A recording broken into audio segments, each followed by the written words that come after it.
पुरुष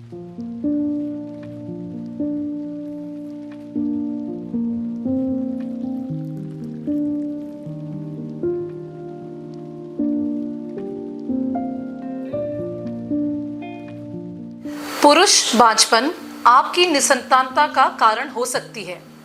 नमस्कार, मैं डॉक्टर विदुषी ज्याला Jain, obstetrician and gynaecologist and infertility specialist हूँ। और आज हमारी आईवीएफ सीरीज़ में हम जिस टॉपिक के बारे में बात करेंगे वो है मेल इनफर्टिलिटी या पुरुष बांझपन। जब एक कपल 1 साल तक यौन संबंध धारण करता है और गर्भ धारण करने की कोशिश करता है, लेकिन अगर वो 1 साल के बाद भी विफल होता है, तब हम ऐसे कपल को इनफर्टाइल कपल का लेबल लगाते हैं। मतलब कि हम कहते हैं कि कुछ ना कुछ कमी है या तो स्त्री में या पुरुष में कि ये कंसीव नहीं कर पा रहे। ऐसे कपल्स को आगे चल के सारी जांचें करवानी पड़ती हैं और उसके बाद कारण का पता चलता है। कई बार हम देखते हैं कि महिला के तो सारी जांचें करवाई होती हैं, लेकिन कई बार जो पुरुष है, जो मेल पार्टनर है, उसकी कोई भी जांच नहीं होती है। लेकिन जैसे जैसे डेवलपमेंट हो रहा है, जैसे जैसे जागरूकता बढ़ रही है, आजकल हम देखते हैं कि जो आदमी है वो भी काफ़ी इस चीज़ के बारे में जागरूक हो गए हैं। और पहले का जो सोशल टैबू था कि अगर कोई कपल निसंतान है तो ज़रूर महिला में ही कमी होगी, ये चीज़ अब आजकल हमें कम सुनने को मिलती है। तो आइए देखते हैं कि मेल इनफर्टिलिटी या पुरुष बांझता क्या होती है। तो ये कपल जो 1 साल से कोशिश कर रहा है कंसीव करने की, जब इनके मेल पार्टनर का हम सीमन टेस्ट करते हैं, उसको कहते हैं सीमन एनालिसिस, और इसमें हम काफ़ी चीज़ें हैं जो हम उसकी स्टडी करते हैं। सबसे पहले चीज़ है कि जो स्पर्म है उसकी क्वांटिटी, मतलब कि स्पर्म कॉन्सेंट्रेशन कितना है। तो स्पर्म कॉन्सेंट्रेशन अगर 20 मिलियन से ज़्यादा है तो वो अच्छा है, अगर 15 से कम है तो वो काफ़ी ख़राब है। उसके अलावा स्पर्म की रफ्तार, मतलब उसमें कितनी तेज़ी है, वो देखी जाती है। उसमें भी अलग अलग ग्रेडिंग है, और जो ग्रेड ए स्पर्म्स होते हैं वो स्पर्म्स हैं जो एक्चुअली में अंडे को फर्टिलाइज करने की क्षमता रखते हैं। उसके अलावा उसमें बनावट कैसी है, उसमें अबनॉर्मल फॉर्म्स कैसे हैं, वो पता होना चाहिए। और उसके अलावा जो उनका फंक्शनल कैपेसिटी है या स्पर्म की गुणवत्ता क्या है, तो ये सारी जानकारी जो है ये लैब में मिलती है, जिसके लिए हस्बैंड को या मेल पार्टनर को अपना सीमन सैंपल देना होता है। आफ्टर सारी जांचें जब हो जाती हैं, उसके अलावा कुछ हार्मोनल टेस्ट भी हैं जो एक आदमी के कराए जा सकते हैं। जैसे कि इसमें आता है serum testosterone level, serum LH level, prolactin level, thyroid profile, sugar profile और लिपिड प्रोफाइल। ये सभी टेस्ट हमें बताते हैं कि क्या मेल पार्टनर में कमी है या नहीं, क्या कारण है जिससे जो हमारी स्पर्म क्वांटिटी है या क्वालिटी है उसमें कमी आती है। सबसे पहले हम देखते हैं कि जो बहुत कॉमन कारण है आदमियों में वो है स्मोकिंग, अल्कोहल और ड्रग्स का इंटेक। कई बार हम देखते हैं कि बहुत सारे आदमी जो हमारे पास आते हैं, ये पहले इन द पास्ट ये लोग जिम गए होते हैं, जहाँ इन्होंने, हम कहते हैं कि बॉडी बिल्डिंग जो प्रोटीन्स खाते हैं उसमें कई बार स्टेरॉइड का मिलावट होता है। और ये कब जो मेल है, ये जो आदमी हैं जिन्होंने ऐसा स्टेरॉइड का सेवन करा होता है, उसमें कई बार हमें एज़ोस्पर्मिया या ओलिगोस्पर्मिया देखने को मिलता है। मतलब कि शुक्राणु की क्वांटिटी बहुत कम मात्रा में हो जाती है। तो ये सारे एडिक्शंस जो हैं ये सबसे बड़े कारण हैं स्पर्म के नुकसान पहुंचाने में। उसके अलावा बहुत सारी अन्य बीमारियां भी हैं, जैसे कि इन्फेक्शंस होना। कई बार बचपन में मम्स की बीमारी होना, जिसमें यहाँ की गांठें सूज जाती हैं आदमियों की। कई बार हर्निया की सर्जरी होती है बचपन में, ऐसी कोई सर्जरी होना। और बीमारियां जैसे कि वेरिकोसील होना, जिसमें नीचे अंडेदानी जो होती है आदमियों की, वहाँ पे नसों के गुच्छे बन जाते हैं, या हाइड्रोसील होना। ऐसी कई बीमारियां हैं जिनके वजह से स्पर्म का फंक्शन, क्वांटिटी और क्वालिटी खराब हो सकती है। इसके अलावा जो मैंने आपको बताया, ये ड्रग्स एंड ऑल के अलावा ओबेसिटी भी एक बहुत ज़रूरी कारण है। ओबेसिटी का मतलब है कि अगर आपने बहुत ज़्यादा वज़न बढ़ा लिया है या आपका लाइफस्टाइल बहुत ख़राब है, तो तब भी आपके जो स्पर्म्स हैं उनमें बहुत फ़र्क पड़ेगा और उसकी क्वालिटी और क्वांटिटी दोनों गिरेगी। तो ये सारे कारण जानना बहुत ज़रूरी है। और कारण जब हम जानते हैं तो कुछ लक्षण भी तो होने चाहिए इन चीज़ों के, लेकिन सरप्राइजिंगली आदमियों में ज़्यादा लक्षण नहीं आते हैं। अगर हम फीमेल इनफर्टिलिटी की बातें करें और फीमेल्स में निसंतानता के कारण हैं, अगर हम देखें तो ज़्यादातर जो कारण है जैसे ट्यूबरकुलोसिस, एंडोमेट्रियोसिस, उसमें कहीं ना कहीं बहुत सारे लक्षण औरतों में पाए जाते हैं, लेकिन पुरुषों में सरप्राइजिंगली ज़्यादा कोई लक्षण नहीं मिलते।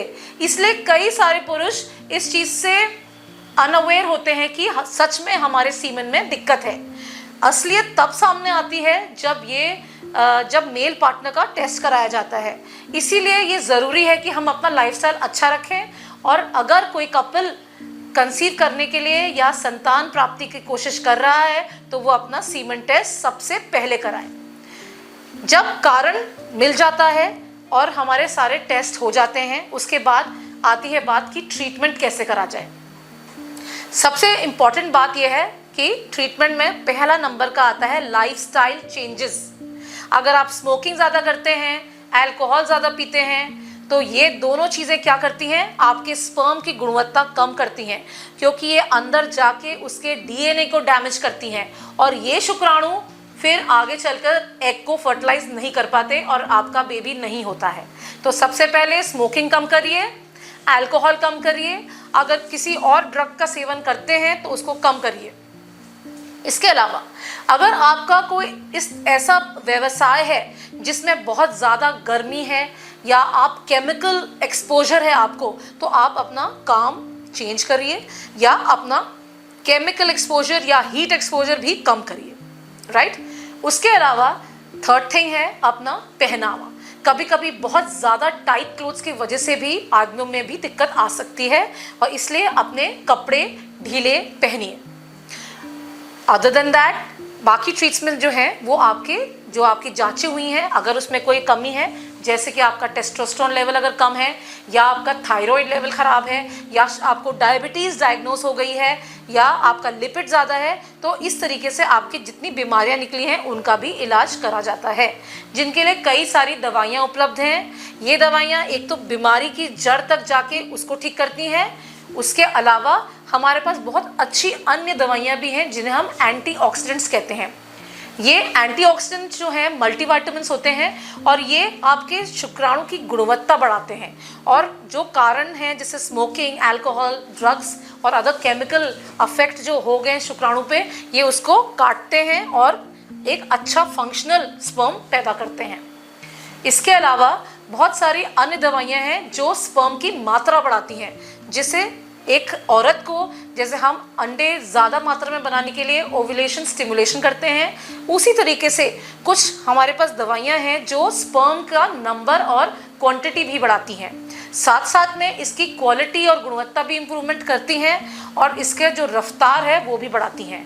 तो जब इन सारी दवाइयों का कोई आदमी सेवन करता है और अपना लाइफस्टाइल अच्छा करता है, प्लस रेगुलर एक्सरसाइज और अपना वज़न कंट्रोल में करते हैं, तो ऐसे जो पुरुष होते हैं वो अपनी वाइफ को एक गर्भ धारण करने में सफल होते हैं। इसके अलावा अगर कोई पुरुष वेरिकोसील या हाइड्रोसील या और भी कोई बीमारी से, सर्जिकल बीमारी से ग्रसित होते हैं, तो उन्हें सर्जरी भी करानी पड़ सकती है। कई बार हम देखते हैं कि वेरिकोसील सर्जरी के बाद या हाइड्रोसील सर्जरी के बाद स्पर्म क्वांटिटी और क्वालिटी में बहुत अच्छा इंप्रूवमेंट देखा गया है। तो अगर आपके अल्ट्रासाउंड में बिल्कुल मिनिमल है तो तब तो आप दवाइयाँ लीजिए, लेकिन अगर ज़्यादा ग्रेड का वेरिकोसील है तो आपको उसके लिए सर्जरी भी करानी पड़ सकती है। उसके अलावा और चीज़ें हैं जैसे नई तकनीकें जिसको हम कहते हैं IUI एक ऐसी तकनीक है जिसमें हम जो स्पर्म है, जो सीमन हम लेते हैं लैब में, उसको हम वॉश करते हैं, प्रोसेस करते हैं और हमारे पास ट्यूबल फैक्टर्स होते हैं, फ्लूइड्स होते हैं जो आप समझिए कि जो स्पर्म की गुणवत्ता है उसको बढ़ाते हैं और एनर्जी देते हैं स्पर्म को। तो जब स्पर्म लैब में वॉश होके और प्रोसेस करके आता है, उसको जब हम योनि के अंदर गर्भ में डालते हैं तो ये स्पर्म अंडे को प्राकृतिक तरीके से नेचुरली फर्टिलाइज करने में ज़्यादा सफल रहता है। तो इसको कहते हैं हम IUI।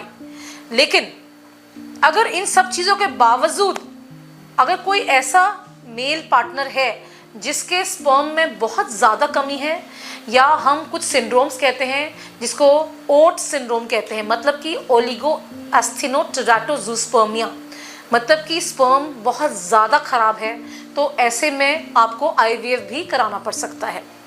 उसके अलावा कुछ ऐसे हैं मेल पार्टनर्स जिसमें हम देखते हैं कि जब हम सीमन एनालिसिस करते हैं तो स्पर्म की मात्रा 0 आती है, मतलब कि उनमें स्पर्म दिखता ही नहीं है उनके सीमन में। तो ये क्या चीज़ है? क्या स्पर्म बन नहीं रहा है, या स्पर्म आपके सीमन में आ नहीं रहा है, या पहुंच नहीं रहा है? तो ये जो प्रॉब्लम है इसको हम एज़ोस्पर्मिया का नाम देते हैं, और इसके भी बड़े कारण होते हैं। इसमें हम कहते हैं कि कई बार ऐसा होता है कि आपके टेस्टिस में स्पर्म का प्रोडक्शन हो ही नहीं रहा है, जिसको टेस्टिकुलर फेलियर भी कहते हैं। कई हार्मोन्स हैं जो हमें बताते हैं कि ये सच है या नहीं, लेकिन सबसे ज़्यादा जो डायग्नोस्टिक टूल है उसको कहा जाता है टेस्टिकुलर बायोप्सी। इसमें हम टेस्टिस मतलब कि आदमी के अंडाशय का एक टुकड़ा जांच करते हैं और डायरेक्ट माइक्रोस्कोप के अंदर देखते हैं कि क्या स्पर्म बन भी रहा है या नहीं। अगर ऐसा आदमी जिसमें स्पर्म बन रहा है लेकिन फिर भी सीमन में नहीं पहुंच रहा है, तो ऐसे आदमियों में ज़्यादातर जो नली है उसका ब्लॉकेज होता है। लेकिन थोड़ी मुश्किल की बात यह है कि जैसे महिलाओं में हम बहुत अच्छे से नलें खोल देते हैं, आदमियों में नलें नहीं खुल पाती। तो ऐसे आदमी जिनमें अगर नलें ब्लॉक हैं लेकिन स्पर्म बन रहा है उनके टेस्टिस में, तो ऐसे आदमियों को हम IVF करते हैं। और बहुत सारी जो हमारी टेक्नोलॉजी है और प्रोसेसेस हैं जिनको हम कहते हैं टीसा, और काफ़ी और भी चीज़ें हैं, उसमें हम क्या करते हैं, हम डायरेक्ट स्पर्म लेते हैं आपके टेस्टिस से और उस स्पर्म को लेके डायरेक्ट अंडे के अंदर इंजेक्ट करके उसको फर्टिलाइज करते हैं ICSI के द्वारा। तो ये एक बहुत ही, आप समझ लीजिए, ऐसे आदमी जिनमें स्पर्म दिख ही नहीं रहे हैं या उनमें है ही नहीं, या आपके सिर्फ थोड़े ही स्पर्म बन रहे हैं आपके टेस्टिस में, उनके लिए तो ये एक मिरेकल से कम नहीं है, क्योंकि ये आदमी भी अपना बेबी कर सकते हैं। इनको अपना बच्चा, अपना DNA का बेबी प्राप्त हो सकता है इन सारी प्रक्रियाओं से। तो ऐसे लोग जो हैं वो IVF से उनको बहुत फ़ायदा होता है और आगे चल के बहुत सक्सेसफुल ट्रीटमेंट और कैरी बेबी होम है इसमें। इसके अलावा अगर कोई ऐसा आदमी है जो IVF अफोर्ड नहीं कर पाते या उन्हें ये नहीं ऑप्ट करना है, तो उनके लिए भी अगर एज़ोस्पर्मिया है उनमें, तो उनमें भी IUI डोनर भी करा जाता है, जिसकी इन्फॉर्मेशन भी होनी चाहिए आपको। इसमें डोनर IUI का भी एक संविधान है। इसमें आपका कंसेंट लिया जाता है कि आपको पता है कि कपल दोनों, मतलब कि दोनों जोड़े का इसमें कंसेंट बहुत ज़रूरी है। अगर महिला भी चाहती है कि कोई डोनर, अननोन डोनर सीमन हम सीमन बैंक से लेकर उनके गर्भ में IUI के द्वारा डालें जिससे बच्चा उत्पन्न हो, लेकिन जिसका DNA सिर्फ माँ का और अननोन डोनर का हो, तब कंसेंट के बाद हम ये भी प्रक्रिया कर सकते हैं। तो ये सारे ऑप्शंस अवेलेबल हैं एक ऐसे पुरुष के लिए जिसे मेल इनफर्टिलिटी की प्रॉब्लम है। तो ये सारी जांचें जो हैं ये होनी चाहिए। अगर आपको वेरिकोसील या कोई और प्रॉब्लम है, उसमें स्क्रोटल अल्ट्रासाउंड्स द्वारा भी आपको मदद मिलेगी, और ये सारे ट्रीटमेंट जो हैं इससे आपको डेफिनेटली एक हेल्दी बेबी की प्राप्ति हो सकती है। तो thank you so much and take care. नमस्कार।